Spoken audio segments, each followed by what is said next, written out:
All right, this is going to be a video on second chapter of John Stuart Mill's On Liberty. It's the very long chapter of thought and discussion. And I'm going to try to not reproduce sort of the long-windedness. Mill likes to use a lot of examples, but I'll skip most of those.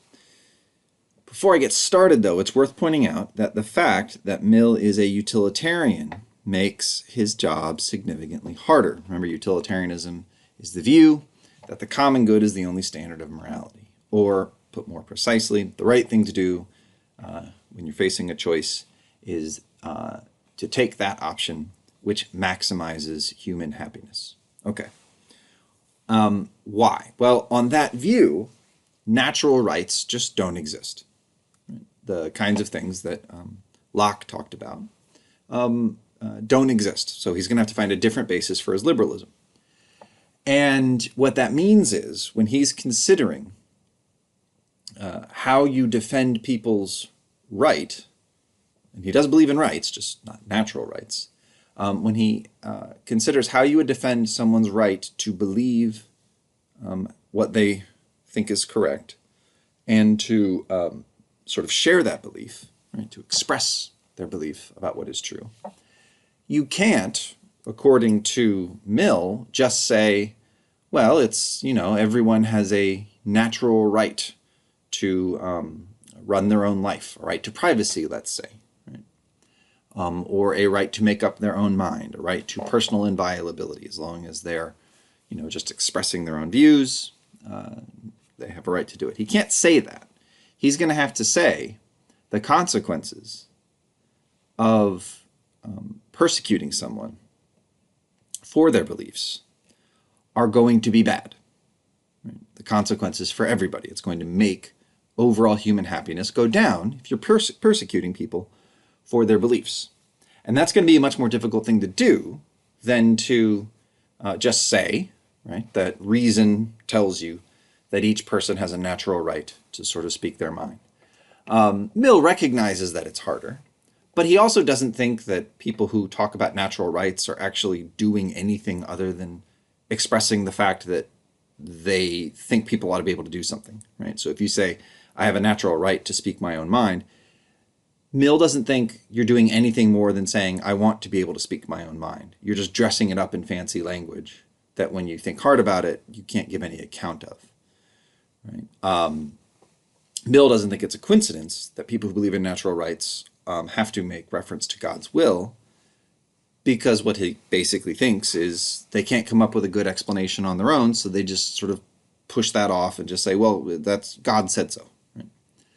And because Mill does not, for one thing, really believe in any traditional religious views,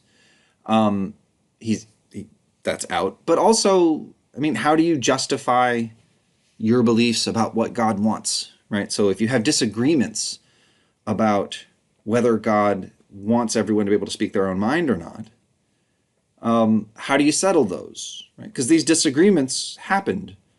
In Mill's lifetime, the Catholic Church, for example, was still pushing a fairly anti-liberal line. They were still saying it was okay to restrict the public expression of views critical of Christianity. And against that, you had lots of other kinds of Christians who were claiming, no, that's not right.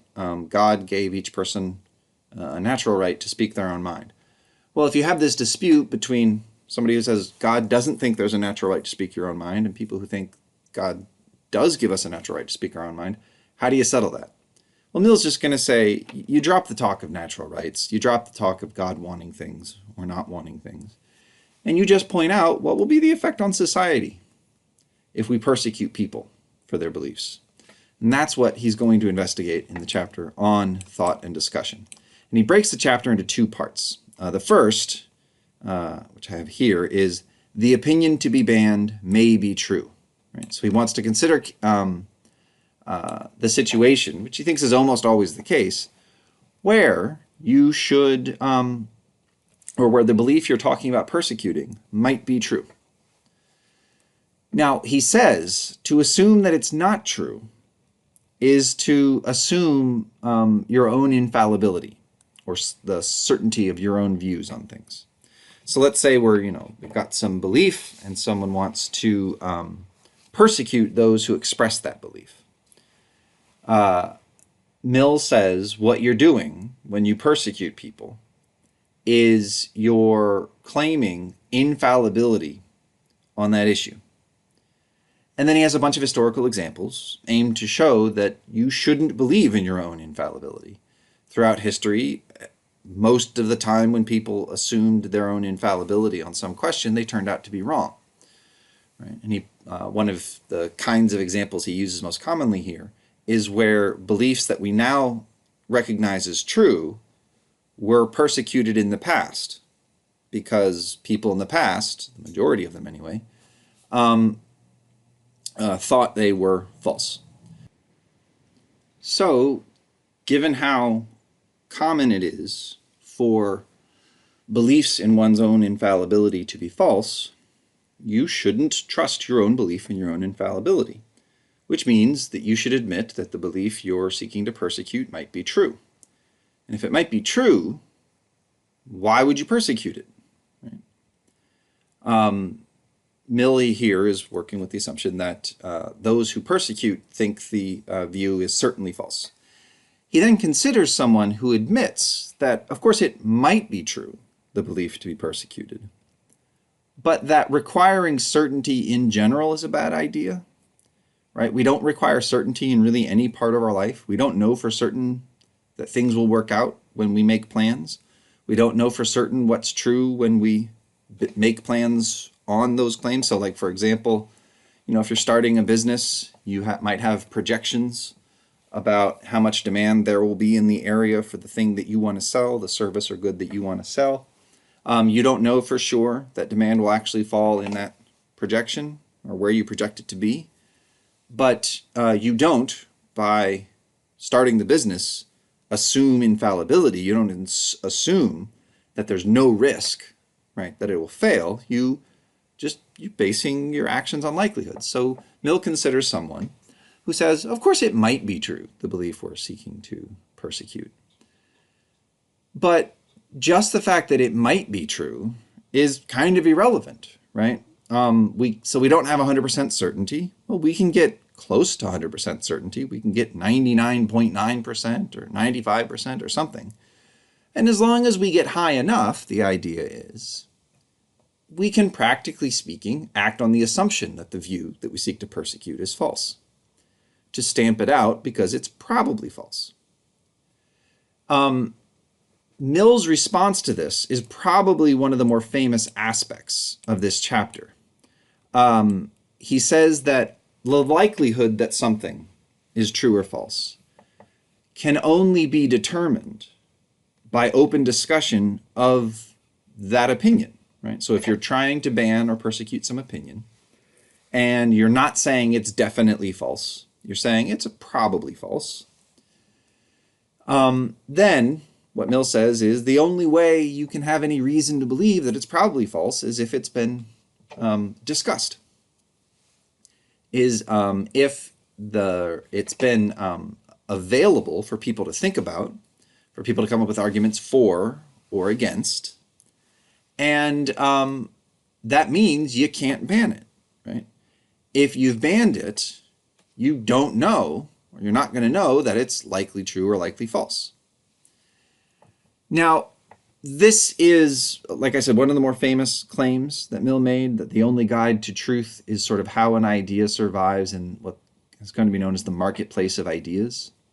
It has to be freely available to be, discussed in order for you to know whether it's true. That is, and because what Mill says is false opinions won't survive open discussion, but true opinions will. True opinions won't be defeated by false opinions in a fair, free, and open discussion. False opinions will be defeated by true opinions. This is one of the views that, let's say, Mill has come in for. It's inspired a lot of people. So on the one hand, lots of people have seen this idea and thought, oh, this is great. True ideas are the ones that survive inquiry. They survive open and free inquiry. And lots of people have been inspired by that, defended liberal protections of speech on that basis. But then, of course, it's also come in for a lot of criticism because people notice how many just idiotic ideas seem to survive facts. Right? So because it's in the news, I'll use it as an example, although there's lots of other ones. The QAnon conspiracy theory is just nuts. No one's ever come up with even a coherent story about why you should think it's true. And there has been like tons of evidence against the truth of the particular claims that people make, where the evidence that people who believe in QAnon bring forward has been completely debunked, right? But nonetheless, QAnon spreads. So the idea that in general, false opinions fall before the facts and that true opinions don't. Many people have criticized Mill for that, but I'm not going to get into a full discussion about this. Just know that this is one of the key moves that Mill makes. The only way we can know that a claim is likely to be false is by allowing it to be discussed openly. Now, I will mention there's a complicating issue here. What if you've allowed the opinion to be discussed openly for a while and come to the conclusion that it's likely false on that basis, and then ban it? Right? You might think, well, the prior period where it was open for discussion gave us the evidence we need to know that it's likely false. And so now that we know it's likely false, now we can ban it. Mill doesn't want that, right? Mill is not going to come out, he's not going to say that's okay, right? But it is worth considering that in the area of human endeavor, where we are most likely to find true beliefs about things, most of us think we're most likely to find true beliefs about things, which is the sciences, ideas are brought up, they get a hearing, and then they're not exactly banned, right, if they fail, but good luck getting a job if you still hold them. So I'll use the example of phlogiston. Phlogiston, if you have never heard of it, is a substance, a hypothetical substance, that was supposed to explain how heat worked. The idea was every object had phlogiston in it, and when you exposed the object to enough heat, phlogiston would escape the object, and that's what fire was, right? So the idea was fire was phlogiston, and you could explain how heat worked by talking about relative amounts of phlogiston and things like that. This is a theory in the 1700s. It's a theory a lot of people took seriously. A lot of major scientists took it seriously. The idea that heat was just a substance that existed inside objects and could escape those objects. It was open for free and fair discussion. And then some experiments were done, and the experiments showed pretty conclusively that the idea of phlogiston was false. This was actually key to the development of modern chemistry. The process of showing that phlogiston didn't exist is the same process that led to the discovery of oxygen and understanding how oxygen bonds with things. So the reason I bring up phlogiston here is that at this point, if you attempt to be a chemist, professional chemist, and you are open about the fact that you believe in phlogiston, you will never get a job. You will be excluded from the chemistry profession. This is the kind of soft persecution that Mill in the introductory chapter said he was in particular concerned with. So you will receive a sort of soft persecution. You will be excluded from the sciences. You won't get a job at a university. You won't get really a job in a lab anywhere. But of course, most of us think that's a good thing, right? Because phlogiston is not real. So a scientist who believed in it is a bad scientist, and bad scientists shouldn't get jobs as scientists. They shouldn't be trusted like scientists are normally trusted. This is a case where the idea was submitted for open discussion, free and fair discussion, right, for decades, shown to be false, and then now exists under a sort of soft persecution. Something similar is true with climate change, in particular with certain arguments concerning climate change. So climate change as a topic, or the phenomenon of climate change driven by the emission of greenhouse gases, people have known about this idea since the 1860s. And it became very popular among climate scientists, or really as climate scientists became the thing, in the middle of the 20th century, when the idea was put out there that human beings were causing global warming, and then as a result of that warming, lots of changes to the climate as a result of emitting greenhouse gases. There were lots of other potential explanations brought up for why the Earth was getting warmer. I mean, there were some people denying that the Earth was getting warmer, and those people were always sort of just stupid. But there were a lot of people who accepted, yeah, the Earth's getting warmer, but there are other explanations of it. And in the 1950s, 60s, and 70s, various alternate explanations beside greenhouse gas emissions were put forward. Things like natural variation. Right? The idea was there were natural cycles of warming and cooling that the Earth went under, and maybe what explained the recent period, the last 200 years of warming, was one of those natural cycles. People tried sunspots. They said, oh, this is the result of the sun's activity changing over time. People tried volcanoes. All these ideas were thrown out. They were discussed in the scientific literature, and one by one they all fell because the data showed they were wrong. Right? There are natural cycles when it comes to the climate, but those natural cycles don't move as fast as the warming we're observing. Into the 1970s, the solar activity idea was still one that lots of serious scientists subscribed to. The idea was the sun would go through cycles where it would pump out more or less energy.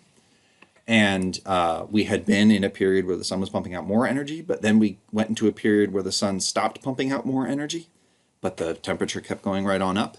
The volcanoes thing was always kind of silly, but what happened is these ideas were given a free and fair hearing, and now they've been shown to be false. Right? The thing that Mill said would happen, happened. The false idea fell away. And so now, if you try to push those ideas in serious climate science, you're not taken seriously anymore. Question is, does Mill think that is a problem?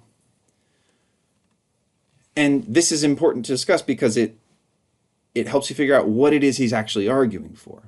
I think Mill might not think that's a problem. I think Mill might think it's not a problem that within the sciences in particular, people who subscribe to certain views are sort of forced out of the community. Why? Because they can still push those views, right? No one's denying them a role in society at large. They're just denying them jobs as chemists or climate scientists. And so those ideas can still be discussed. I mean, you know they can still be discussed. Plenty of people are still pushing the idea that climate change is being driven by, solar sunspots or something like that. But you just can't get a job as a working climate scientist. I don't think Mill, this might be controversial, I don't think Mill is arguing against every kind, this is the point, every kind of social exclusion. Social exclusion that happens within a profession that is supposed to figure out what the truth is not going to be something I think that Mill's against. What he would be against is everyone getting together and saying, if you don't believe in climate change, we're not going to let you talk to our children, right? Or we're not going to let your kids play with our kids. Things like that, where you're excluded from every aspect of society, where tremendous social pressure is placed on you. You can be a climate change denier and still live a perfectly good life. In fact, a really good life, because ExxonMobil will pay you a lot of money to do it. So whether or not Mill thinks that's inappropriate is a question. I think the position you should attribute to Mill is the more reasonable position, which is that we don't have to keep representatives of every failed scientific theory in the universities because that would just be absurd. Like, are we really going to say that we have to hire a certain number of people to work in chemistry departments who believe in phlogiston or something like that? That would be crazy. So I don't think Mill's saying that. What he's saying is you can't have general social persecution. But there again, you have to ask, like, what if the ideas come up and we've examined it and then ditched it? And you might think of certain social issues where you might think we've tried it and we now know it's wrong. So now we're going to engage in a kind of soft persecution of people. And I'll bring up here enforced racial segregation. This is something that the United States tried. The United States, for the most part, seems to have come to the conclusion that it was wrong. Given that it had its day, right? It had its hearing. Can we soft persecute? Can we persecute people now? Can we exert social pressure on people now who claim to support or tell us they believe in racial segregation? That's not clear. And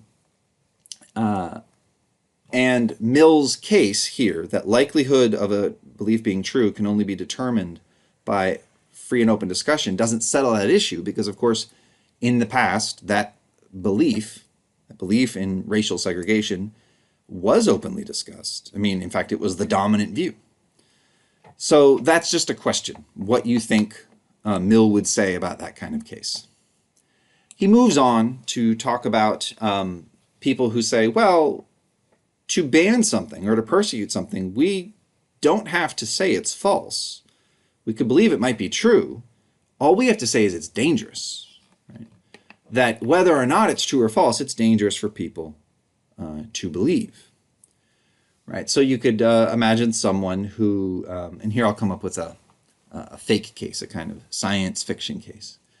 Right? Although maybe not too science fiction-y. Suppose it were true that the U.S. government knew about aliens, knew that there was alien life, extraterrestrial intelligence, and that this extraterrestrial intelligence had made contact with the Earth, and the U.S. government was hiding this fact. So suppose that's what's happening. And they were taking steps to marginalize and sort of ruin anybody who argued that aliens were real. Right? This is something some people actually believe. I don't think this is true, but some people actually believe the U.S. government is doing this. And suppose that the reason they gave is that if it were widely known that there were alien species out there, it would just destroy human society, right? It would have the effects of destroying, our religion, destroying our social bonds, and things like that. Because, well, who knows what the case is. Some people like to say that if we discovered alien life, it would be the most momentous discovery in the history of humankind. I actually don't think it would be that big a deal, but whatever. Some people think that. So suppose they said it was dangerous to believe. They weren't saying it was false. It would just be dangerous if people knew about it. Well, Mill's response to this is whether or not it's dangerous for people to believe in some opinion or to know about some truth is, again, something that can only be settled by discussion. And if you're going to discuss whether it's dangerous to believe it, you have to allow them to discuss whether it's true in the first place, because that's part of what makes it valuable, right? To believe in something is that it's true. So you can't separate truth from danger in this way. You can't say whether or not it's true, it's dangerous, so we'll ban it, because you have to allow people to debate whether or not it's dangerous. Otherwise, you won't know whether it's dangerous. And if you're going to let people dispute whether it's dangerous, you have to let them bring up the fact that it might be true. Okay, next one. He considers the belief that true opinions always survive persecution. He uses a lot of examples here. I'm just going to say his answer is that's just not true. True opinions have been successfully persecuted in the past. So